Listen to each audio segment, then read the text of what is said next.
Cari fratelli e sorelle, buongiorno. 사랑하는 형제자매 여러분, 좋은 Il 아침입니다. brano, il brano biblico che abbiamo ascoltato chiude il libro 오늘 di Giobbe 우리는 욥기의 con ben 말미 differenti 부분의 argomenti. 성경 구절을 읽었습니다. Noi 세계문학의 affrontiamo Giobbe 절정입니다. nel nostro cammino di catechesi sulla vecchiaia. 우리는 노년에 관한 교리 교육의 여정 속에서 Affrontiamo 욥을 il 만나고 testimone della 있습니다. fede 그는 e 신앙의 della 증인으로서 우리가 certa 만나고 있고, caricatura di 그는 Dio, 하느님을 어떤 묘사된 per la sua 분으로 promessa di 받아들이지 compiere 않고 il male 살아있는 finché Dio 하느님으로서 자신이 risponda 겪고 e vive 있는 nel suo 악 amore. 앞에서 하느님께서 응답하시고 Dio alla fine 모습을 드러내 risponde, come 달라고 sempre, in modo 항의하고 sorprendente, 있습니다. 하느님은 마지막에 응답을 하시는데 misericordievole senza 늘 그러신 scoraggiare, 것처럼 놀라운 방법으로 anzi 드러내십니다. 영광 sorprendendoci 중에 계시지만 그를 e 불안하게 하지 않고 simpaticissimo contenerezza. 아주 놀라운 I suoi 부드러움으로 드러내십니다. discernimenti 하느님은 pastono 늘 in 이렇게 questo libro 부드러우십니다. senza 우리는 이 pregiudizi, 욥기를 편견 senza luoghi 없이 comuni, 혹은 percorriamo 고정관념 scorsa 없이 읽어야 합니다. spirituale 그래서 욥의 che farà bene 외침으로부터 metterci su 힘을 scuola 얻을 수 per 있습니다. vincere la 그래서 욥의 tentazione di 학교에 diventare 머물면서 Gesù 우리는 davanti alla 이런 esasperazione, 경건주의, all'avvilimento 곧 per il dolore di 모든 una persona. 것을 다 잃은 뒤에 고통 때문에 오는 In 낙담이나 questo passaggio conclusivo del libro, noi ricordiamo quest'opera, no? 절망감이라는 이런 것에 빠지지 않기 위해서입니다. 오늘 우리가 읽은 이 욥기의 마지막 부분, 우리는 이 스토리를 잘 알고 있습니다. 욥은 모든 것을 잃었습니다. 부도 잃었고, 가정도 잃었고, 자식도 잃었고, 건강까지 잃어서 고통 중에 세 명의 친구들과 대화를 나눕니다. 그리고 네 번째 친구는 인사를 하기 위해서 이렇게 찾아옵니다. 이것이 바로 스토리입니다. 오늘 들은 이러한 과정, 이 욥기의 마지막 과정은 하느님께서 드디어 말씀하실 수 있는 단계입니다. 즉, 욥과 친구들끼리의 이 대화는 하느님께서 당신 말씀을 하실 수 있는 순간에 도달하기 위한 길입니다. 욥은 칭찬을 받습니다. 이유는 하느님의 침묵 뒤에 숨겨져 있었던 하느님의 그 부드러움의 신비를 깨달았기 때문입니다. 하느님은 욥의 친구들을 꾸짖으십니다. 모든 것을 다 알고 있는 듯 하느님과 고통에 관해서 다 알고 있는 듯 하면서 욥을 위로하러 찾아옵니다. 그러나 그들은 자신들이 만들어 놓은 이 스케마에 따라서 욥을 비판합니다. 하느님께서 정말 우리들을 이러한 위선적인 경건주의, 교만한 경건주의로부터 우리들을 보호해 주시기를 빕니다. 하느님께서 정말 이러한 도덕적인 종교심, 이런 계명의 얼매인 종교심으로부터 우리들을 지켜주시기를 바랍니다. 이러한 것들은 우리들을 특정한 바리사이주의나 위선주의로 끌고 가고 있습니다. 주님께서는 그들 앞에서 이런 말씀을 하십니다. 주님의 말씀입니다. 내 분노가 타오르니 너희가 나의 종 욥처럼 나에게 올바른 것을 말하지 않았기 때문이라고 하는데 욥의 친구들에게 하신 말씀입니다. 그리고 이런 말씀을 하십니다. 나의 종 욥이 너희를 위하여 간청하면 내가 그의 기도를 들어주어 너의 어리석음대로 대하지 않겠다. 이 모든 것은 너희가 나의 욥처럼 나에게 올바른 것을 말하지 않았기 때문이라고 했는데 이런 하느님의 선포는 우리를 놀라게 합니다. 왜냐하면 욥기를 읽다 보면 욥은 아주 강렬하게 하느님께 항의합니다. 그런데도 이렇게 말씀하시는 걸 보면 우리는 정말 놀라지 않을 수 없습니다. 그는 화가 났음에도 불구하고 하느님에 관해서 좋게 말합니다. 분노 중에도 하느님에 관해서 좋게 말합니다. 그는 하느님을 좋게 말했습니다. 이유는 그는 하느님을 박해자로 받아들이지 않았습니다. 하느님은 다른 분이십니다. 그래서 하느님께서는 욥에게 그의 부를 2배로 채워주시는데 친구들을 위해서 기도하라는 말씀 뒤에 이렇게 해주십니다. 여기에서 욥의 신앙의 회개의 가장 절정은 다름 아닌 그가 모든 것을 하느님께 털어놓았을 때입니다. 그리고 이렇게 말합니다. 나는 알고 있다네 나의 구원자께서 살아계심을 그분께서는 마침내 먼지 위에서 일어서시리라. 내 살갗이 있도록 벗겨진 뒤에라도 이내 머물러 나는 하느님을 보리라. 내가 기어이 뵙고자 하는 분, 내 눈은 다른 이가 아니라 바로 그분을 보리라 라고 했는데 이 과정은 매우 아름답습니다. 저는 이 부분에서 핸델의 메시아, 그 천재적인 핸델 작곡가의 메시아가 기억이 납니다. 아주 축제적인 알렐루야를 노래한 뒤에 소프라노가 천천히 노래합니다. 이렇게 노래합니다. 나의 구원자는 살아계심을 나는 알고 있다네. 평화롭게 부르고 있습니다. 여기에서 욥의 기쁨과 고통, 여기에 주님의 목소리는 다른 것입니다. 살아계신 구원자, 나의 구원자, 나는 그분을 알고 있다네. 정말 놀랍습니다. 우리는 이렇게 말씀드릴 수 있습니다. 나의 하느님, 당신께서는 박해자가 아님을 저는 압니다. 나의 하느님, 저에게 의로움을 행해 주실 것이고 오시리라는 것을 저는 압니다. 하느님의 부활 신앙은 단순합니다. 예수 그리스도 신앙은 단순합니다. 주님은 항상 우리를 기다리시고 오실 것입니다. 주님에 대한 이 신앙은 단순합니다. 이 욥기에서 보여주고 있는 스토리는 지금 현재 일어나고 있는 우리들의 삶의 실제적인 모습을 보여주고 있습니다.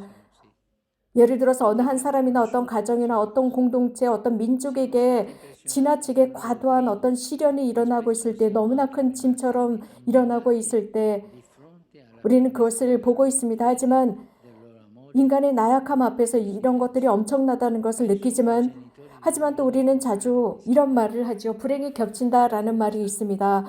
그럼에도 불구하고 이러한 몇몇 사람들은 엄청난 고난에 압도되어서 참으로 불의하고 과도한 것으로 드러날 때가 있습니다.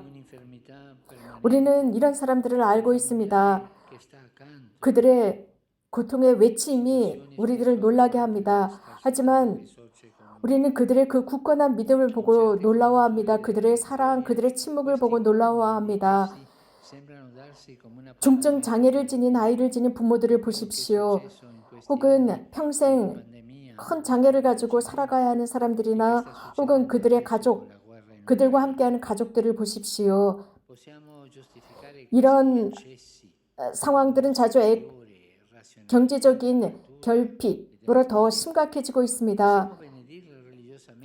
그래서 이런 스토리들이 계속 연이어오는 것 같습니다. 이런 어려움들이 계속 연이어와서 무슨 꼭 약속이 된 미팅처럼 연이어오고 있습니다. 얼마 전까지 우리는 코비드19를 겪었습니다. 이것이 끝나는가 싶더니 이제는 우크라이나의 전쟁을 우리는 겪고 있습니다. 이 과도함을 역사와 자연의 우월함으로 합리화할 수 있을까요? 만약 누군가 마땅한 죄값을 받은 희생된 것이라고 정당화할 때 이런 생각을 종교적으로 축복할 수 있을까요? 아닙니다. 그렇지 않습니다. 그렇게 할 수 없습니다. 피해자는 악의 신비에 저항할 권리가 있습니다. 이는 하느님께서 모든 이에게 허락하신 것이고 오히려 그분 스스로 이렇게 하도록 북돋으십니다. 가끔씩 저는 그런 사람들을 봅니다. 교황님, 저는 하느님께 항의하고 있습니다. 왜냐하면 이런 문제, 저런 문제들이 일어나고 있습니다. 하지만 형제님 아십니까? 항의는 기도의 방법입니다. 그렇게 하실 때 기도가 됩니다. 어린아이들을 보십시오. 우리 젊은이들을 보십시오. 부모들에게 항의하지 않습니까? 이것은 관심을 보여달라는 것입니다. 그래서 자신들을 보살펴달라는 이런 아이들과 젊은이들의 항의입니다. 만약에 여러분들의 상처가 있습니까? 어떤 고통이 여러분들을 엄습하고 있습니까? 그래서 항의하고 싶습니까? 그러면 하느님께 항의하십시오.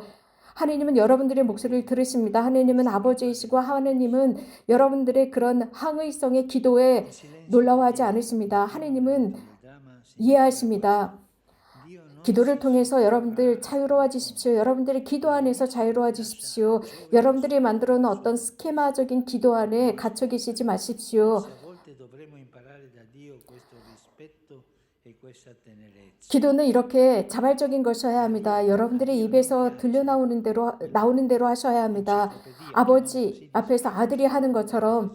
그래서 모든 것을 말씀드릴 때 우리들의 아버지께서는 다 이해하십니다. 하느님의 침묵, 비극 속에서 하느님의 이 침묵은 바로 이런 의미입니다. 하느님은 이러한 상황에서 뒷걸음질 치지 않습니다. 욥이 처음에 항의할 때 하느님은 침묵하는 것 같습니다. 욥이 하느님께 모든 것을 쏟아놓고 하느님은 들으십니다. 어쩌면 가끔씩 우리는 하느님으로부터 이렇게 부드러움과 존중하는 모습을 배워야 하지 않을까 싶습니다. 하느님께서는 백과사전 같은 것을 좋아하지 않습니다. 이렇게 말씀을 드리고 싶어요. 즉 어떤 설명이나 어떤 것을 좋아하지 않습니다. 그 욥의 친구들이 했었던 그런 말들 말입니다. 입에 발린 소리에 지나지 않습니다. 그 종교심이 모든 걸 말해주지만 마음은 냉랭합니다. 하느님은 이런 것을 좋아하시지 않으십니다. 욥의 침묵보다 욥의 항의를 좋아하십니다. 욥의 그 신앙의 고백, 그것은 다름 아닌 하느님을 끊임없이 부르는 속에서 드러납니다. 그래서 최고의 정의였습니다. 이것은 다름 아닌 거의 그 신비를 완성하는 듯 보입니다. 당신에 대하여 귀로만 들어왔던 이 몸, 이제는 제 눈이 당신을 배웠습니다. 라고 말합니다. 얼마나 많은 사람들이 불행한 경험, 칙칙한 경험을 합니까? 그런 뒤에 하느님을 더 잘 알게 됩니다. 욥은 이렇게 말합니다. 저는 드디어 남들이 말하던 귀로 들었던 당신을 알고 있었습니다. 그러나 지금 저는 제 눈이 당신을 배웠습니다. 라고 고백을 합니다. 이런 욥의 증언은 점차적으로 노쇠해지고 상실감에 빠져가는 노년의 증인으로 특별히 신뢰할 만합니다. 노인들은 삶에서 많은 것을 보았고 노인들은 살아오면서 인간의 약속이 얼마나 모순되는지도 보았습니다. 박해자와 피해자를 혼동하고 자신의 고통에 대한 전적인 책임을 피해자에게 돌리는 법조인들, 과학자들, 심지어 종교인들을 보아온 노인들입니다. 그들은 잘못하는 것입니다. 그들은 삶에서 많은 고통을 당하셨습니다. 하지만 삶에서 많은 것을 배웠고 많은 것을 거쳐왔습니다. 하지만 그들은 평화를 유지하고 있습니다. 그 평화, 저는 이렇게 말씀드리고 싶습니다. 신비롭습니다. 하느님을 만난 평화라고 말씀드릴 수 있습니다. 그래서 귀로만 들었던 그 하느님을 이제야 저는 제 눈으로 당신을 보았습니다. 이렇게 노인들은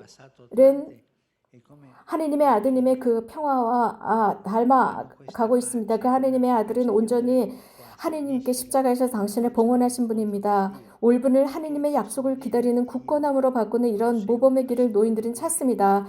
이는 변화입니다. 상실에 대한 올분을 하느님의 약속을 따르기 위한 굳건함으로 바꾸는 것입니다. 이 노인들은 과도한 악을 대항하는 데 공동체에 꼭 필요한 수비대 역할을 합니다. 이를 배우기 위해 신자들의 눈길이 십자가에 달린 분을 향해야 합니다. 성부님처럼 가끔은 고통스러운 기도를 성부께 오롯이 의지하셨던 십자가의 하느님의 아드님께 일치시키는 모습에서 우리도 할머니, 할아버지와 많은 노인들에게 배워야 합니다. 노인들을 봅시다. 늙은 할머니들을 봅시다. 사랑으로 그들을 봅시다. 그들의 개인적인 경험을 바라봅시다. 고맙습니다.